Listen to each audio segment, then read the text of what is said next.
talleres simultáneos que vamos a tener en este salón de conferencias y por supuesto que en el Salón Hermosa y en la sala de cataciones. A esta hora me gustaría darle la más cordial bienvenida a la señora Emilia Umaña de World Coffee Research y ella va a estar presentando el taller Preparándonos para la inundación, Preparing for the Flood, Strengthening Nursery and Seed Systems to Safeguard Genetic Gain. Le damos la más cordial bienvenida a la señora Emilia Umaña.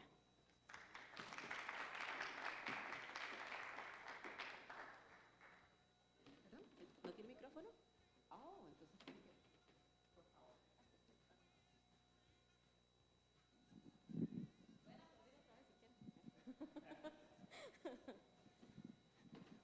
Ok, vamos. Ya, ahora sí. Gracias, Michelle. Bueno, buenas tardes a todos. Gracias por estar aquí y escoger este taller frente a los otros dos que también estaban muy interesantes. Hay también el clicker, aquí está.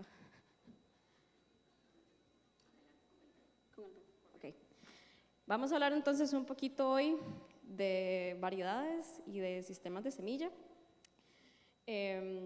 Vamos a empezar, como esto es un workshop, ¿verdad? Entonces si quieren también pueden acercarse un poquito, va a ser más interactivo, pueden hacer preguntas.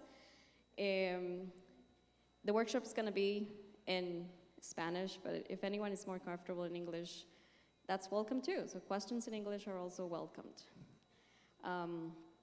Ok, entonces, imagínense que se levantan un día, toman café, se van a trabajar, todo está normal y se encuentran con un evento que les potencialmente podría cambiar la vida para bien, pero no sabían qué iba a pasar.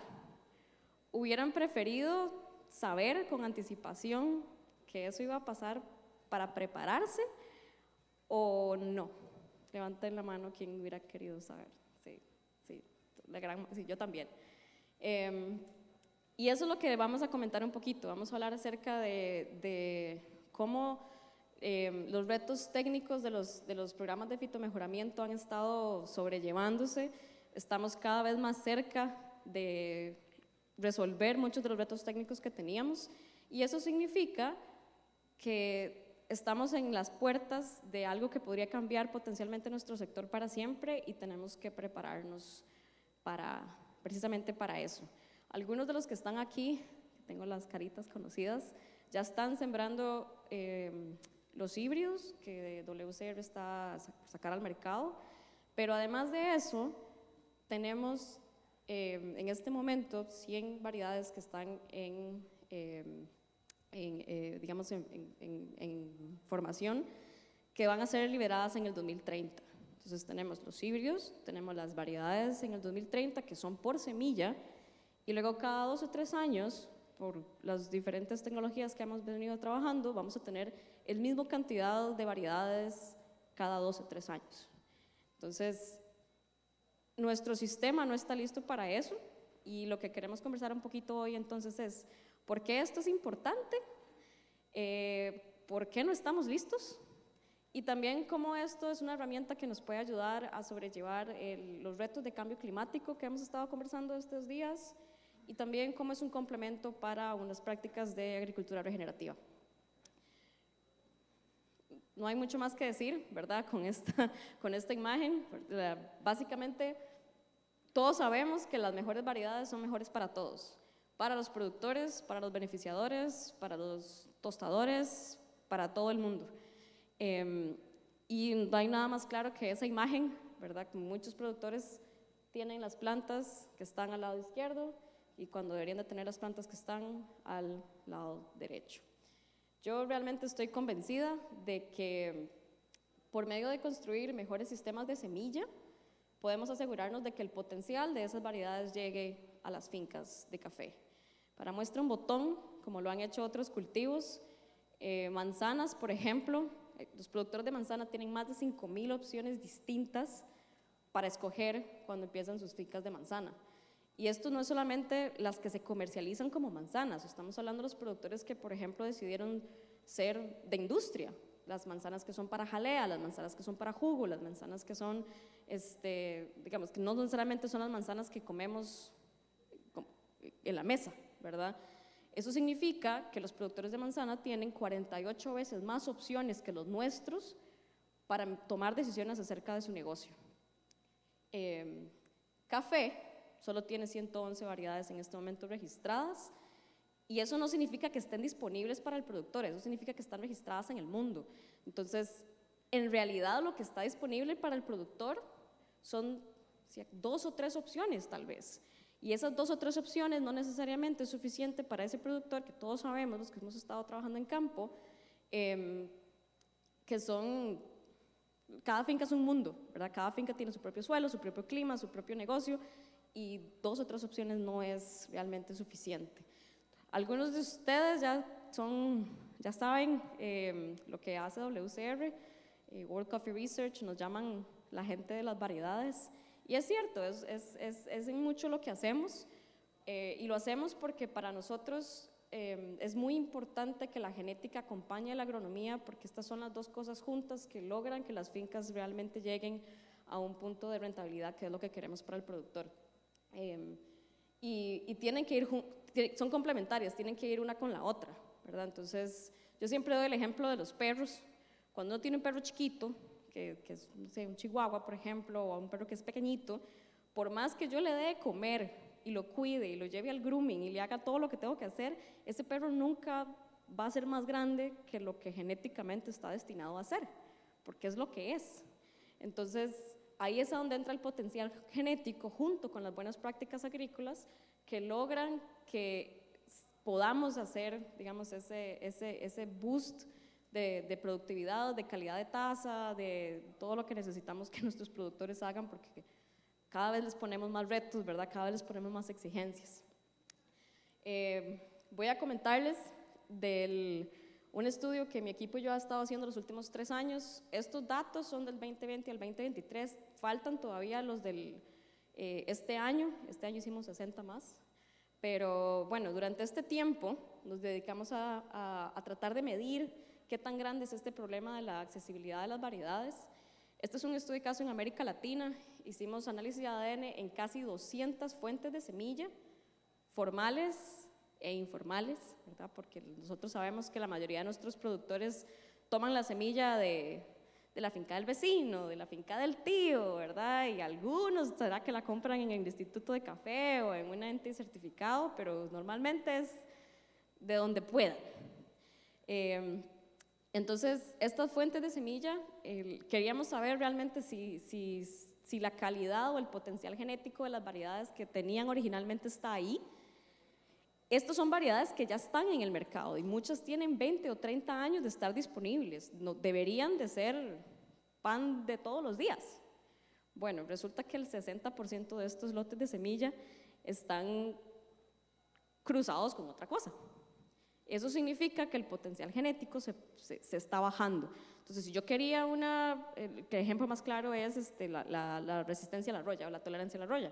Si yo quiero una variedad que es tolerante a la roya y la compro en un lote de semilla que supuestamente tiene esa variedad, pero tengo 60% de probabilidad de que ya esté contaminada con otra cosa, yo no sé si esa semilla heredó o no esa característica de la planta madre.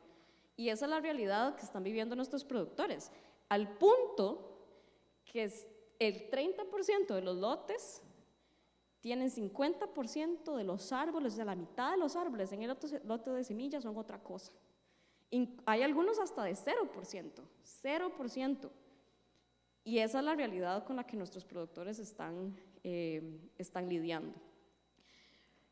Otro ejemplo de otros casos de estudio que hicimos fue en Uganda con Robusta. Entonces, en Uganda, en Robusta, está el Coffee Wilt Disease, que es la enfermedad del marchitamiento del café. Es devastadora, ¿verdad? Como lo fue para nosotros la roya en el 2013. Y este país liberó hace 20 años materiales que son resistentes a esta enfermedad y que se han comprobado que que generan rentabilidad al productor en un 250% más que tener las variedades tradicionales. Y aún así, los productores en Uganda no la siembran. No porque el productor no quiera, sino porque no tiene dónde conseguirla. Y si la consigue, es otra cosa y no está disponible, ¿verdad?, para ellos. Y esto es cierto para todos los diferentes materiales que tenemos. Nosotros tenemos varios abordajes de estrategias de fitomejoramiento. Como les decía, tenemos híbridos, que son propagados por embriogénesis somática. También se puede hacer por esquejes, pero también tenemos variedades que son reproducidas por semilla, y cada uno de estos productos, por así decirlo, de los programas de fitomejoramiento, necesitan una línea de distribución que se adapte a ese producto y que se adapte a lo que el productor necesita. Entonces, yo siempre doy el ejemplo de que construir un buen sistema de semillas es como construir la carretera. Y esa carretera le sirve a cualquier vehículo, le sirve a la persona que va a pie, le sirve a la que va en bicicleta, le sirve a la vagoneta, al tráiler, a lo que sea. Y bueno, algunos de ustedes están aquí porque no pudieron salir hoy en la mañana porque solo había una calle. Bueno, si hubieran más calles, no nos hubiera pasado eso, y eso es precisamente lo que tenemos que hacer con el sector semilla. Tenemos que hacer más calles para que todos los productos lleguen a donde tengan que llegar, y no solo nuestro programa de fitomejoramiento. Cualquier programa de fitomejoramiento necesita un sector semilla que pueda sostener la distribución de los materiales de siembra para que llegue realmente a las manos de los productores. Y bueno, esta semana hemos hablado mucho de cambio climático. Esto nos está poniendo el reloj, ¿verdad?, de por qué es importante que tengamos opciones para los productores, empezando porque pues, todo este tema, por ejemplo, de los cambios en los patrones de lluvia, de los cambios en la temperatura, está presionando para que los productores necesiten tener mejores opciones para poder hacer que sus fincas sean rentables. Y esto no es solo para arábica, esto aplica también para robusta. Entonces también tenemos que pensar, bueno, cómo vamos a propagar, cómo vamos a reproducir y cómo vamos a distribuir y asegurar la calidad en estos sistemas para las dos especies. Y la respuesta es que todavía no lo hemos hecho. O sea, el sector café no ha sido, o nuestro sector no ha sido un sector en el que tengamos continuamente, digamos, liberaciones de materiales constantes, ¿verdad?, hasta ahora. En este momento, como les comentaba, tenemos varias estrategias para abordar el tema de fitomejoramiento que permite liberar materiales cada vez en mayor número y cada vez con mayor velocidad. Y es porque nosotros tenemos desde el 2015 de estar mejorando estas poblaciones genéticas para poder lograr esto. Pero ¿qué pasa si liberamos los materiales en el 2030 y no está esa carretera? Vamos a quedar todos pegados en el Tárcoles como todo el mundo hoy en la mañana. Y eso es lo que quisiera que conversáramos un poquito hoy, porque a medida que vamos introduciendo todos estos materiales, realmente la única forma que estos materiales van a lograr resolverle el problema al productor es si llegan a la finca. Y bueno, nosotros hemos estado trabajando en 5 orígenes diferentes: Guatemala, Perú, Honduras, Indonesia y Uganda. Esos son nuestros 5 países que hemos estado trabajando en arábica y en robusta, y las componentes de este trabajo son muy distintos en cada país, ¿verdad? En algunos países la pregunta empieza por la legislación: ¿cómo hago yo para importar y exportar esos materiales de forma segura? ¿Cómo hago yo además para implementar prácticas de trazabilidad, asegurarme de que no le pase a estos materiales lo que le está pasando a todos los otros que ya les mostré que están ahí, que se están contaminando? Entrenamiento, distribución, capacidad de propagación local. ¿Cómo hacemos para que hayan laboratorios para algunas cosas, o viveros de microesquejes y lotes de semilla que fueran sembrados para semilla? No fincas que tienen buenas matas y le sacan 20% para semillas, no, gente que sea realmente especializada en la producción de semilla. Todas esas cosas son las que tenemos que ver caso por caso en los países, y es lo que nosotros estamos trabajando para poder prepararnos, como les decía al inicio, para este evento que podría potencialmente cambiar nuestro sector en el futuro. Eso dicho, tenemos como 10 minutos, estoy apenas en tiempo. Como les decía, esto es un workshop, queremos también como escucharlos a ustedes, queremos recibir preguntas, comentarios, qué piensan de esto. Ahí está Noé con el micrófono, entonces pueden hablarle y no me dejen aquí.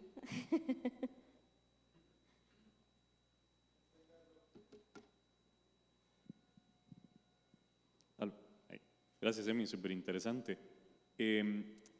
¿Cómo se visualiza también? Porque yo creo que hoy uno de los desafíos que tienen los productores con las, no sé, 10 variedades tal vez que hay un poquito más comerciales, ¿cómo escojo yo esa variedad en mi finca con un montón de condiciones particulares? Cuando hablamos de llegar a liberar 100 variedades en 2030, ¿cuál es la estrategia un poco para ubicar esas variedades con el productor correcto, con su fin, ¿verdad? Que yo creo que ahí está el desafío, porque mucho de este proceso conlleva mucho tiempo en campo para saber cuál es mi variedad correcta, ¿verdad? ¿Cómo se visualiza este proceso? Sí, eso es una pregunta súper válida. Nosotros hacemos, bueno, tenemos dos redes de fitomejoramiento, arábica y otra en robusta. Los miembros de esa red de fitomejoramiento que están en cada uno de los países están generando las poblaciones o mejorando las poblaciones, digamos, específicas para esa localidad con la población genética inicial que hicimos nosotros. Entonces, eso básicamente lo que quiere decir es, de las 100 te van a servir 12, 15 a vos, pero no son las mismas que le van a servir a la persona que tenés a la par o al país que está más allá. Entonces, cada uno se mantiene, por así decirlo, en control de los materiales que entran al país y los escogen según las características locales. Eso, además de que cuando se siembran los ensayos, lo acompañas de un ensayo bien sembrado, se puede convertir en una parcela demostrativa, en un ensayo de agronomía y más adelante en tu propio lote de semilla, si se sembró bien desde el inicio. Entonces empezar a cortar años para poder llegar ahí, ¿verdad? Porque sí, sabemos que la línea de tiempo en café siempre va a ser larga porque hay que dar espacio a las plantas para crecer, ni modo. Pero entonces, ¿cómo podemos que nuestro sistema esté funcionando de una forma para asegurarnos de que lo podamos aprovechar desde el inicio? De fijo. ¿Alguien más? Any other questions?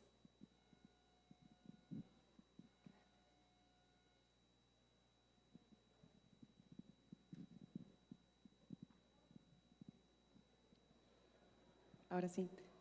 Emi, una pregunta, porque ahora hablando de esto también, ¿WCR usa algún tipo de predicción climática o datos climáticos como en escenarios, pensando como que aquí a los 15, 20 años podemos tener escenarios muy distintos climáticos y que la variedad que tal vez funcione hoy, posiblemente, dependiendo de lo que pase, que está fuera obviamente del control de la industria, puede que esa variedad deje de ser útil o no para un producto?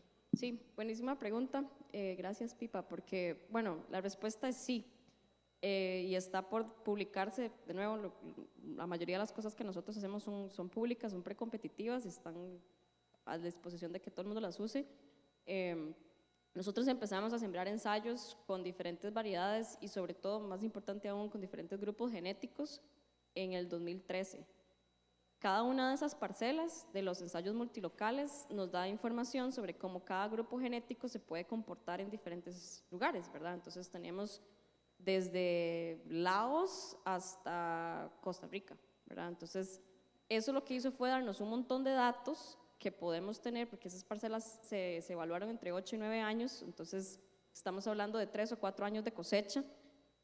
Y ahorita en este momento estamos trabajando con el CIAT para hacer como un overlap, ¿verdad?, entre las proyecciones climáticas del CIAT y el comportamiento de esos grupos genéticos en diferentes regiones. Entonces, eso más el trabajo que estamos haciendo en los marcadores moleculares para cada una de las características, que es lo que estamos trabajando ahorita, nos permite saber o al menos predecir qué grupo genético se podría comportar mejor en cuál ambiente o cuál, digamos, zona al menos climática.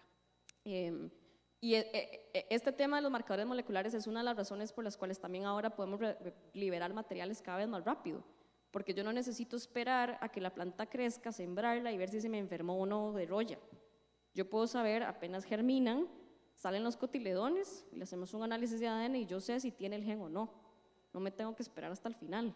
Y ese es uno de los retos que siempre hemos tenido, ¿verdad? Que era, bueno, tenemos que esperar a ver cómo se comporta, pero ya no tenemos que esperar tanto, porque además podemos hacer marcadores para todo este tipo de características. Hay algunas características que son más difíciles de mapear por medio de marcadores, Pero lo que es, por ejemplo, resistencia a enfermedades y digamos cosas como de ese tipo son más fáciles de saber en vivero. Entonces yo descarto las que no son, me dejo las que sí y me gané 5 años.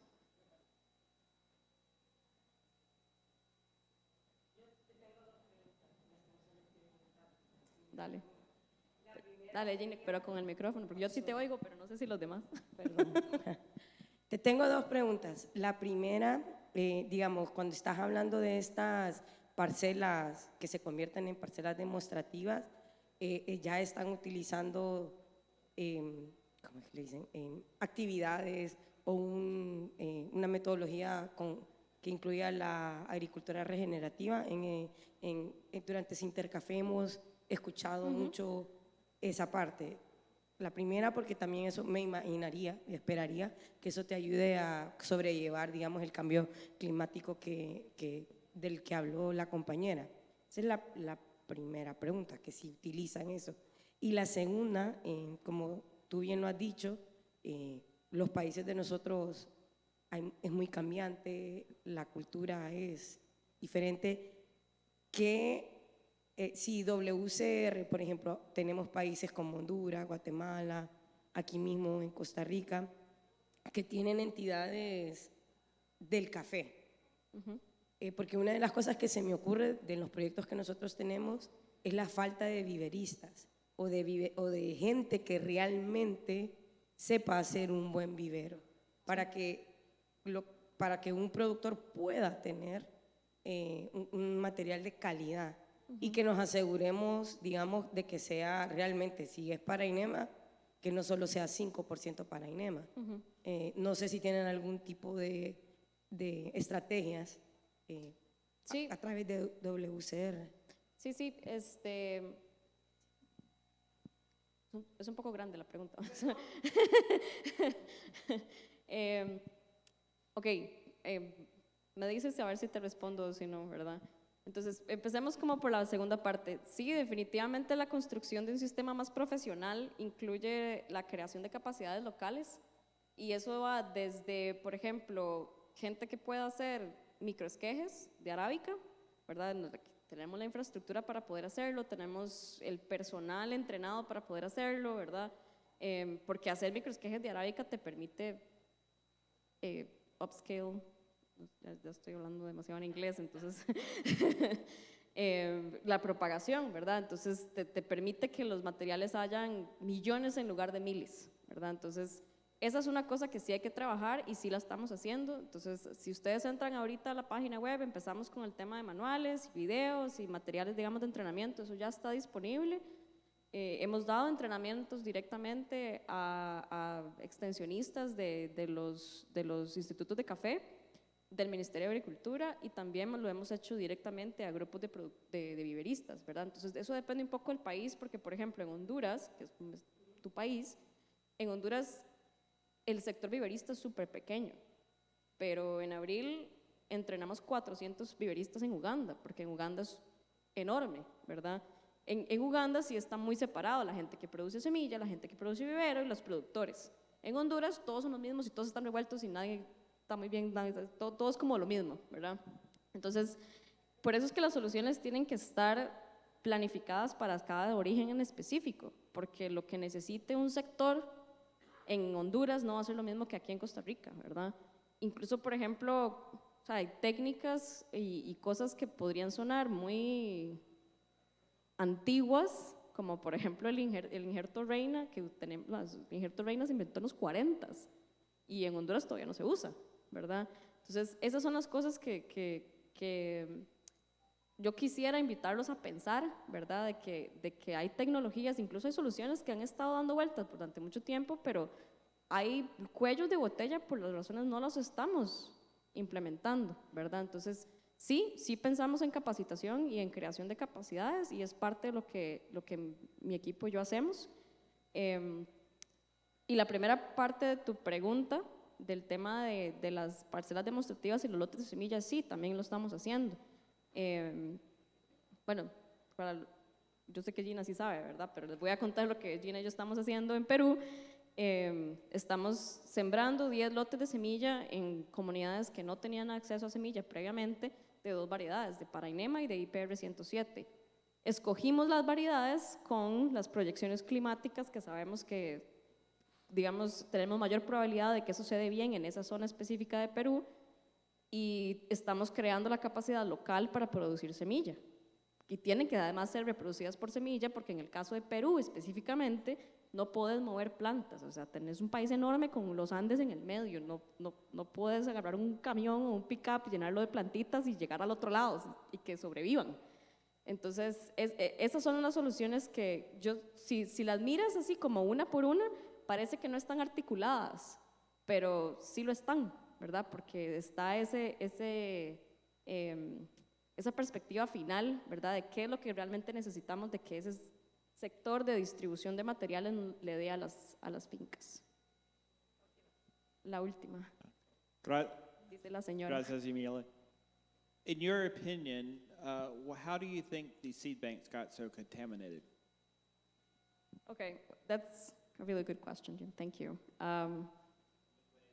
That's also a broad question.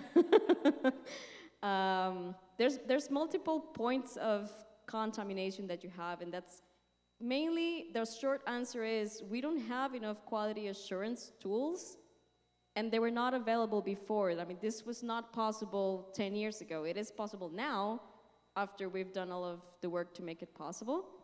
But basically the reason is you plant a tree next to another tree, and you assume that because Arabica mainly self-pollinates, all of the seeds are going to be the same as the mother tree.